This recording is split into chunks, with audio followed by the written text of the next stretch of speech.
बोलो सतगुरुदेव की जय हो। और ये हमारे सदग्रंथों में भी, क्योंकि परमात्मा कबीर जी ने सतयुग में सबसे प्रथम आते हैं, सतयुग में उस सतयुग के अंदर आके ब्रह्मा को मिले, ब्रह्मा जी से भी ज्ञान सुनाया। ब्रह्मा जी ने बहुत अच्छी तरह ज्ञान को समझा, प्रथम मंत्र भी ग्रहण किया, उनको केवल एक मंत्र दिया, ओम मंत्र, क्योंकि वेद पढ़ा करता दूसरा सुने नहीं। और फिर ने सोचा था परमात्मा ने, जो ये थोड़ी बहुत मेरी बात को सुहावेंगे तो फिर सतनाम दूंगा इनको, और फिर ये ले चलूंगा सबको उल्टा। और फिर ये शिव जी के पास गए, शिव को परमात्मा ने मंत्र दिया, उसको ज्ञान सुना उन्होंने। फिर विष्णु जी के पास गए, वहाँ भी उन्होंने ज्ञान सुनाया, वो भी अच्छी आत्मा थी सभी, और सुना अच्छी तरह कि कोई महापुरुष है। फिर उसके बाद परमात्मा ने सोचा फिर कभी जाऊंगा, अगर इनकी रुचि होगी तो सही नाम दूंगा भी, तो उनको दूसरे मंत्र देकर आया परमात्मा। पीछे से काल निरंजन ने सोचा कि तेरे पुत्र गए, ये चले गए तो सारे जीव वापस हो जाएंगे, तभी उन्हें अंदर से प्रेरणा कर दी है, सारे मोट दबा दिया कि ये झूठा है, कपटी है, इसके पास कोई ज्ञान नहीं है, वेद सत्य है, तुम इन्हीं को मानो मत मानो उसकी। दूसरी बार परमात्मा गए तो उन्होंने अरुचि दिखाई तीनों ने, तो जान गए परमात्मा कि काल आ गया इनकी बुद्धि में, अब इनकी बुद्धि में काल आ गया, अब ये नहीं मानेंगे। अब वो परमात्मा से सुना हुआ ज्ञान और कुछ अपना अनुभव ब्रह्मा जी ने फिर अन्य को सुनाना शुरू किया। अब वो पुराणों में विद्यमान है, आपको दिखाते हैं। अब केवल यदि हम कबीर सागर से ही आपको संतुष्ट करते तो कोई नहीं मानता, न्यो के छोड़ इन बातों में, ये तो वैसे तुक्के मारे। और अब पुराणों में विद्यमान है सारा ज्ञान। अब बुद्धिमान हिंदू समाज के बच्चे सारे शिक्षित हो गए, अब इनको यूँ स्वीकार करना पड़ा। अब सचमुच जो पुराणों में लिखा, और 600 वर्ष पहले भगवान बता गए, वो जो का तुम आज पुराणों में लिखा, जिसको ये अशिक्षित कहते थे। और परमात्मा वैसे तो वो तो अंतर्यामी है, सब भाषाओं को जानते हैं, जानबूझकर मालिक अक्सर ज्ञानहीन रहे कि कोई नू ना सोचा कबीर जी ने ये पढ़ ली होंगी, कुरान पुराण वेद पुराण पढ़ लिए होंगे।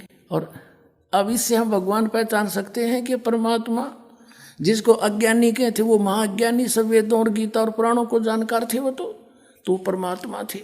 और ये संस्कृत के ज्ञाता महामंडलेश्वर विद्वान को वहाँ थे, इन्हें कख भी ना पता हमारे सिलेबस का, हमारे सदग्रंथों का पता नहीं। अब आपको दिखाते हैं, सबसे पहले देवी भागवत दिखाते हैं। अब देखिएगा, श्रीमद् देवी भागवत यानी देवी पुराण, गीता प्रेस गोरखपुर से प्रकाशित है। ये संपादक है हनुमान प्रसाद पोदार, चिमनलाल गोस्वामी। ये कहाँ से छपे हैं? प्रकाशक एवं मुद्रक है गीता प्रेस गोरखपुर, गोविंद भवन कार्यालय कोलकाता का संस्थान, ये यहाँ से छपा है।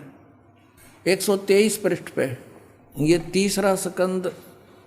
यहाँ पर भगवान विष्णु अपनी माता दुर्गा की महिमा स्तुति कर रहे हैं। तुम शुद्ध स्वरूपा हो, यह सारा संसार तुम्ही से उद्भासित हो रहा है। मैं ब्रह्मा और शंकर हम सभी तुम्हारी कृपा से विद्यमान हैं। हमारा आविर्भाव जन्म, आविर्भाव माने जन्म, तिरोभाव माने मृत्यु हुआ करता है।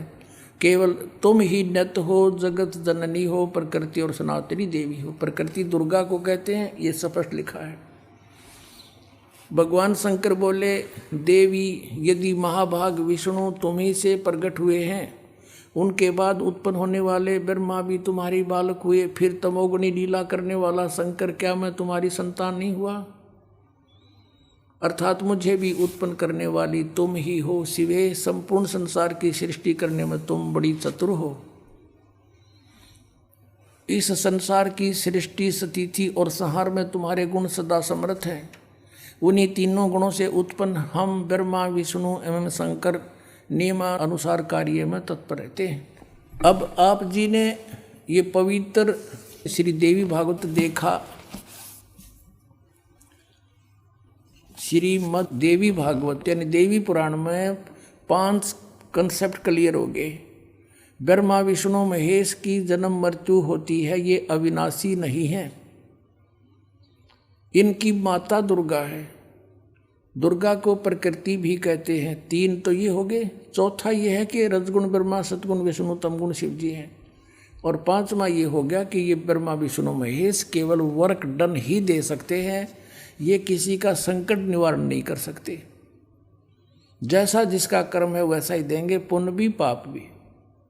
केवल परम अक्षर ब्रह्म सतपुरुष कबीर साहब वो परमात्मा है जो हमारे भाग्य के लेखों को बदल सकते हैं, बुरों को। अब देखो, यदि कबीर सागर को अकेले को पढ़ा कर आपको सुनाता तो कोई विश्वास नहीं लाता। अब आपके समक्ष जो 600 वर्ष पहले भगवान बोल कर गए थे वो वचन, आज सदग्रंथों ने उनको सेकंड किया, समर्थन दिया। तो इससे पुण्यात्माओं बहुत आसान हो गया आपको भगवान को पहचानना, जिसको ये अशिक्षित अज्ञानी कहा करते थे। और इस संस्कृत भाषा के जानने वालों को हमारे पूर्वज बड़े विद्वान महापुरुष महर्षि बड़े पहुँचे हुए मानते थे। न कख नहीं पता था, सदग्रंथों को भी नहीं परिचित थे ये। आज तक हमें नहीं बता सके ये ऋषि महर्षि ब्रह्मा विष्णु महेश नाशवान है या अविनाशी है। इनके माता पिता भी हैं और सदग्रंथों में लिखे, इनकी जीवनी में लिखे, तो ये कख नहीं जाने थे। लोक वेद सुनाया करते थे।